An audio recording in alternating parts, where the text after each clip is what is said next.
Bonjour à tous et bienvenue dans cette nouvelle vidéo de Strike Team. Aujourd'hui, nous allons voir la légende urbaine numéro 2 avec cette phrase que l'on entend partout, le levier c'est mal.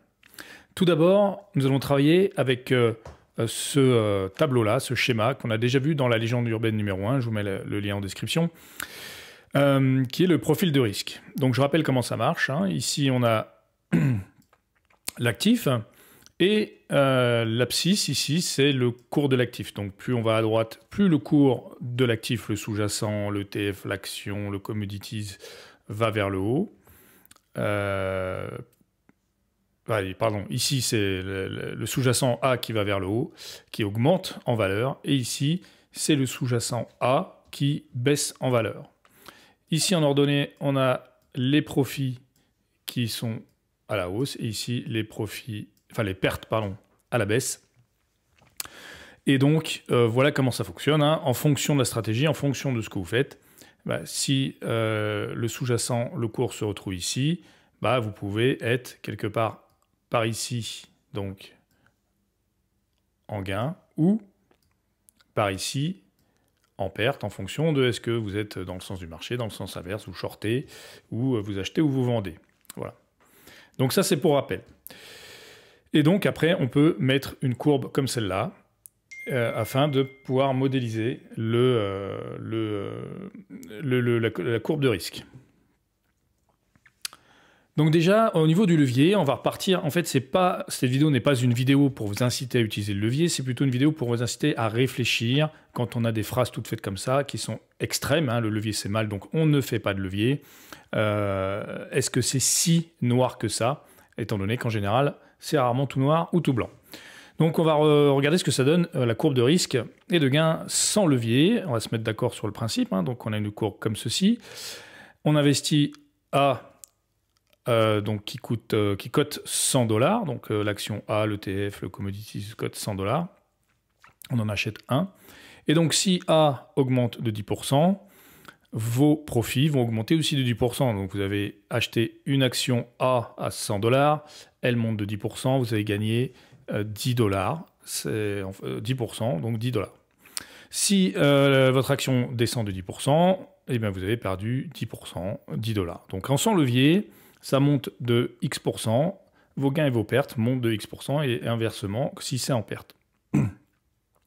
Maintenant, aussi, si le sous-jacent, l'actif A, perd totalement sa valeur et tombe à zéro, votre risque théorique maximum, et donc total, vous avez acheté une action qui cote $100, vous risquez de perdre 100% de votre investissement, soit $100. Voilà pour le rappel sur le sans levier. Maintenant, on va voir ce que ça donne avec un levier x2. Levier x2, votre sous-jacent va prendre, votre actif va prendre plus 10%, et ici, vous n'allez pas prendre $10, donc 10%, vous êtes en levier x2, donc vous allez gagner $20. Même chose, en revanche, c'est là où ça devient compliqué, si le sous-jacent, l'actif, perd 10%, vous allez perdre $20. Même chose sur un autre exemple, imaginons ça monte de 30%, là vous allez gagner $60, et si ça baisse de 30%, vous allez perdre $60. Et si l'actif perd totalement sa valeur et que l'actif perd 100% de sa valeur, et là, vous allez perdre $200. Vous avez investi 100, vous achetez une action de $100. En levier x2, si l'actif perd toute sa valeur, votre risque théorique maximum est de $200. Donc là, ça devient problématique. Maintenant, on va prendre un exemple, levier x30, à savoir que sur les brokers régulés sur des régulations européennes, en fonction du sous-jacent, le levier maximum est de x30. Donc x30, vous voyez, la courbe se verticalise assez violemment. Et là, si le sous-jacent prend 3,33%, vous allez gagner $100. Donc vous avez doublé votre mise rien qu'avec un mouvement en positif de 3,33%. Donc c'est très très bon, très excellent. Mais toujours pareil, le revers de la médaille, si l'actif baisse de 3,33%, vous aurez perdu $100, soit 100% de votre investissement. Si vous aviez acheté une fois l'actif A, Donc un mouvement de moins 3,33% de l'actif A, et bien votre position est liquidée, vous avez perdu 100% de votre investissement. Et si l'actif descend à 0 et perd entièrement sa valeur, donc moins 100% sur l'actif, là, vous allez perdre 3000 $. Donc c'est là où le levier, c'est compliqué. Et je vous laisse imaginer, sur certains brokers exotiques, où vous êtes en x100 et on a même du x500, et je crois qu'on a même déjà eu du x1000, vous voyez bien le problème et l'incongruité de la chose, où là c'est pareil, le risque théorique maximum en x100, il est de 10 000 $ pour un actif que vous auriez acheté 100 $, une action à 100 $ achetée, levier x100, le risque de perte théorique maximum, il est de 10 000 $. Donc en effet, il y a danger à utiliser le levier. Cependant, avec les options, on va regarder comment ça se passe. On va vous prendre un exemple qui est un achat d'option d'achat, ce qu'on appelle un achat de call. La courbe de risque, elle ressemble à ça. Donc c'est assez intéressant. Pourquoi ? Parce que quand l'actif monte, tout va bien, vos profits ici montent. Quand l'actif descend, ici, vous avez vos pertes qui augmentent. Mais ici, il arrive à un niveau où, même si l'actif descend à 0, vous aurez une perte limitée et connue à l'avance. On va prendre un exemple. On va prendre un exemple sur l'ETF SLV sur le silver. Au moment où j'ai préparé la vidéo, il cotait 22,39 $, ici. Et on a acheté un contrat avec un prix d'exercice à 18,50 $. Pour tout ce qui est comment on achète les calls, pourquoi c'est 18,50 $, etc., etc., je vous mets en description la playlist sur les bases, sur les options, et vous comprendrez que on achète toujours in the money et sur un temps long. Donc là, on est in the money et notre échéance est au 30 septembre 2022, donc à peu près dans 6 mois. C'est qu'il nous fait un investissement de 4,5 $ parce qu'un contrat cote actuellement 4,5 $, et comme c'est toujours x100 sur les options de type américaine, on va investir donc 450 $, soit donc l'option 4,50 $ x 100, 450 $, ce qui représente un levier environ x5. Donc qu'est-ce qui va se passer si par exemple le sous-jacent, l'actif SLV, monte de 2,7%? On va arriver ici au croisement de la courbe, ce que l'on appelle le break-even. Donc on ne va pas gagner dans cette zone-là d'argent, on va commencer à gagner de l'argent, être en gain, pas au niveau du cours actuel, 22,39, mais à 23,50 $. Si SLV monte de 30%, on a dit que ça nous faisait à peu près un levier x5, on va gagner donc 600 $, soit un profit de 133%. Mais il n'y a pas de baguette magique, donc si, et à partir de moins 17%, on va perdre 450 $, l'intégralité de notre investissement, donc 100% de notre investissement, même si SLV continue de descendre jusqu'à 0. Alors vous allez me dire, la belle affaire. La belle affaire, elle est là, c'est que vous pouvez attendre l'échéance avant de prendre vos gains. Pourquoi ? Parce que ce n'est pas un système de stop-loss, d'accord ? Vous pouvez très bien avoir le SLV le mois prochain qui perd 10% et le mois d'après qui prenne 40%, et à l'échéance, on est en gain. Si dans 6 mois, vous pensez que le SLV sera supérieur au cours d'aujourd'hui, quoi qu'il arrive, même si pendant l'intervalle ça baisse de plusieurs pourcents, vous ne serez pas sorti de votre trade, vous serez toujours dans le trade. Donc c'est la flexibilité que vous achetez, vu que c'est une option d'achat, vous avez le choix de l'exercer ou pas, même si on vous expliquera aussi dans la playlist les basiques que ce n'est pas forcément le but finalement d'exercer une option d'achat, c'est plutôt de couper la position en gain en fait, trader. Et vous avez la possibilité ici d'avoir du levier avec une perte certes totale, méconnu à l'avance, quoi qu'il arrive.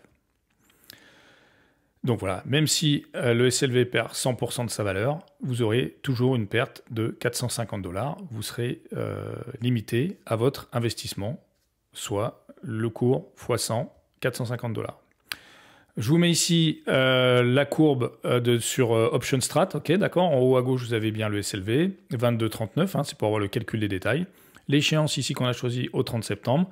Le prix du contrat, 4,50 $ multiplié par 100. Le break-even ici à 23 $, donc on est bien ici capé. C'est rouge sur rouge, vous n'allez pas voir, mais c'est bien capé. Le gain, bien sûr, est infini. Donc, le débit net pour vous sera de 450 $. Sur le tableau des gains et des pertes, comme sur l'exemple, là, vous êtes à 30% de gains, enfin 30% d'augmentation du cours de SLV.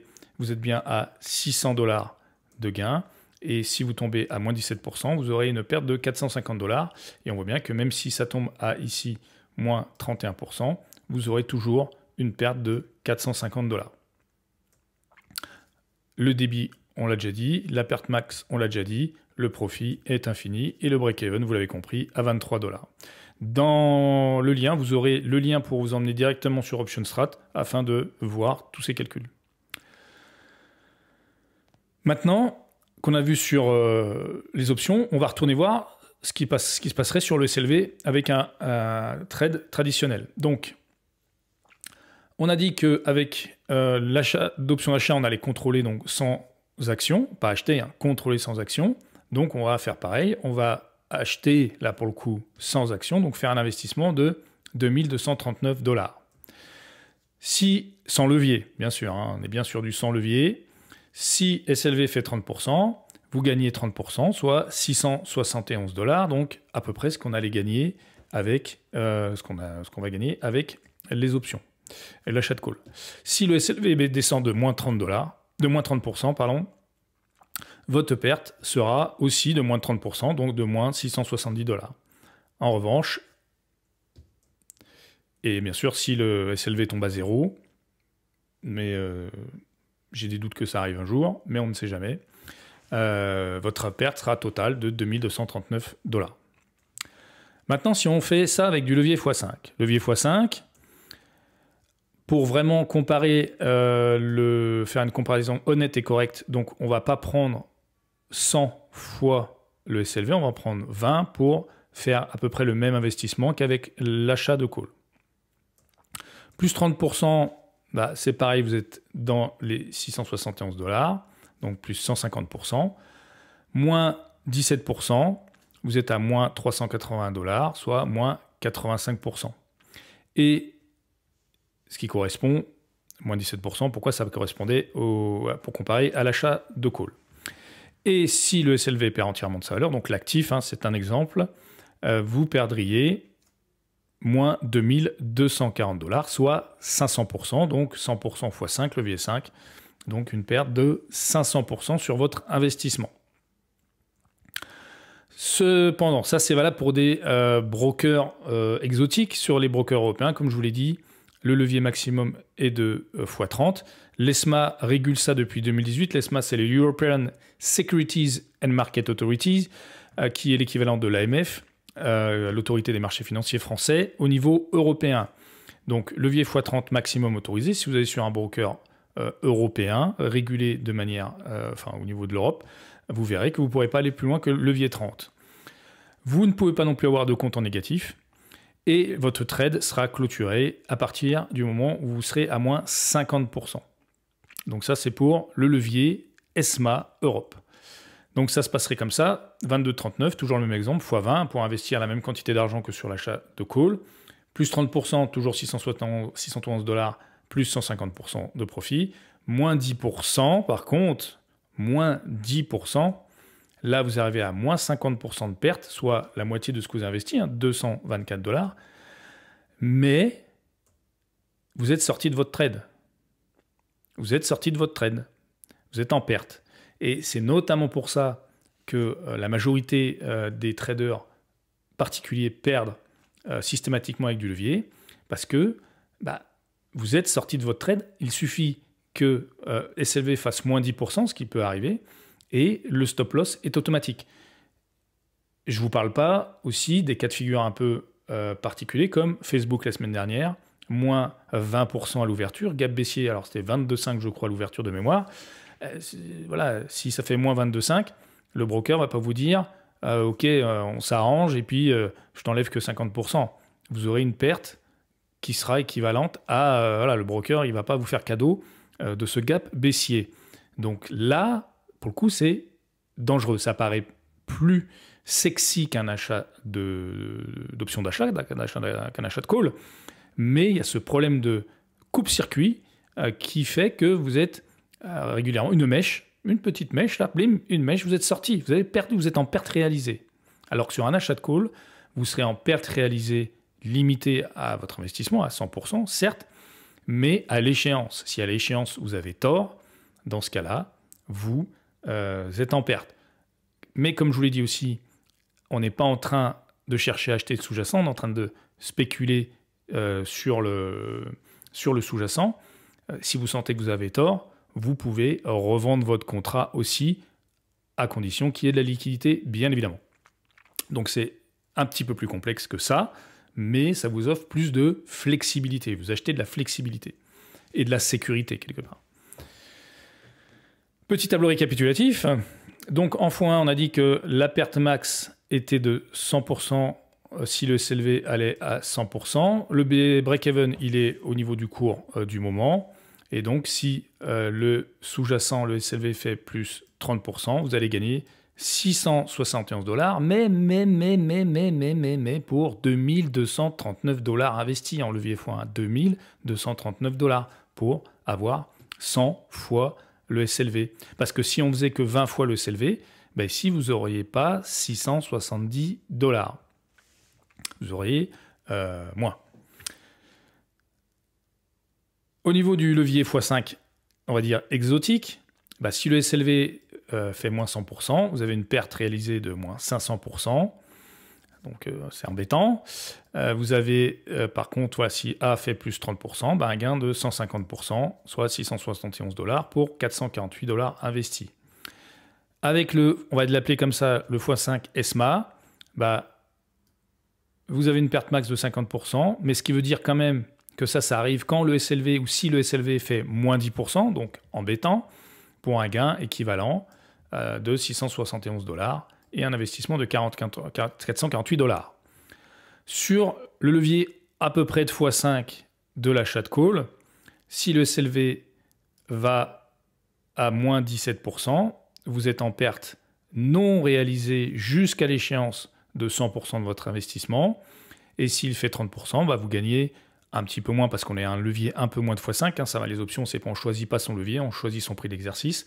Et ça vous fait un gain de 600 $, soit 133% de perf pour un investissement de 450 $. Voilà au niveau du levier. C'est, comme on vous l'a dit, comme je vous l'ai dit au départ, c'est pas une incitation à utiliser du levier, c'est plus quelque chose qui doit vous servir à réfléchir, car pour nous, il s'agit de choisir le bon levier, et clairement pour nous, le bon levier, c'est le levier sur achat de call, parce que vous avez de la flexibilité. Une fois de plus, sur les options, vous ne subissez pas le marché, vous avez toujours le droit de vous tromper, de revendre votre position par exemple, et de faire, voilà, de ne pas être sorti au premier mouvement de marché de moins 10% ou de moins 30%. Y a pas de, c'est pas un coupe-circuit. Voilà. Le coupe-circuit, il est temporel, c'est à l'échéance que là, là, il faut être soit du bon côté de la barrière, soit du mauvais côté. Et surtout, vous pouvez choisir votre durée. Donc, vous avez plusieurs choix paramètres à régler. Alors, ça demande plus d'instructions, hein, de connaissances, forcément, vu qu'il y a plusieurs paramètres à régler. Le prix d'exercice, la date d'échéance. Et donc, voilà, pour nous, c'est beaucoup plus flexible. Donc, il s'agit de choisir le bon levier et choisir le bon outil. Et en conclusion, parce que le levier est toujours pris pour nous, à notre avis, du mauvais côté, le levier ne sert pas finalement à gagner plus. Gagner plus, ça veut dire que vous allez vous focaliser sur les performances. Et en investissement, se focaliser sur les performances, ça vous fait faire de mauvaises choses. L'idée, c'est de vous focaliser sur ce que vous investissez. le montant que vous investissez, pas sur la performance qu'il va faire. Parce que le levier ne sert pas à gagner plus. Pour nous, chez Strike Team, il sert à gagner autant, mais en investissant moins. C'est-à-dire que ça nous sert à gagner autant quand levier 0, fois 1, pas 0, mais fois 1, mais avec moins d'investissement. Donc ce qui veut dire, si on reprend l'exemple de tout à l'heure, si en fois 1, 2000 et quelques dollars d'investissement, à côté de ça, on a 450 dollars d'investissement pour avoir le même résultat d'environ 670 dollars, et ben le levier va nous servir éventuellement de réallouer la poche restante sur d'autres investissements, à levier ou non, on s'en fout, mais d'investir moins pour avoir le même résultat qu'en fois 1. Et si vous utilisez le levier pour finalement investir autant qu'en fois 1 pour gagner plus, quasiment à chaque fois, ça sera très difficile de gagner et ça ne marchera pas. Et là, pour le coup, vous serez en danger et pour le coup, c'est mal. Sur ce, j'espère que la vidéo vous a plu. N'hésitez pas à commenter. Je vous mets tous les liens en description et on se retrouve à très bientôt. Ciao.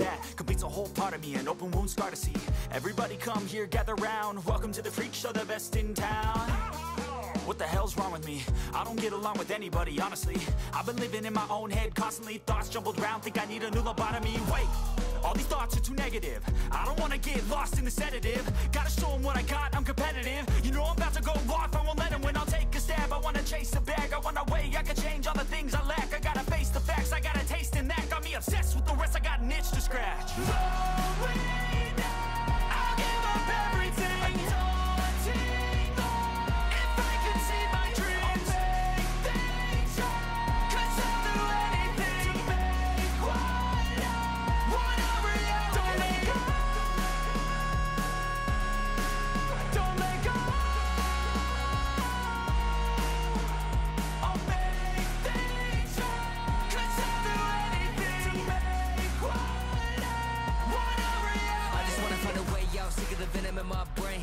From the past, wanna escape my pain. I just wanna be a better person. I deserve this, I just wanna break these chains. Always asking for greatness, true to myself, I never fake it. Seen no many once that I so they get famous. And when I say the truth, most really can't take it. In spite of everything I've been through, I'ma make it. Fake friends, but on my downfall is toxic. Day one started to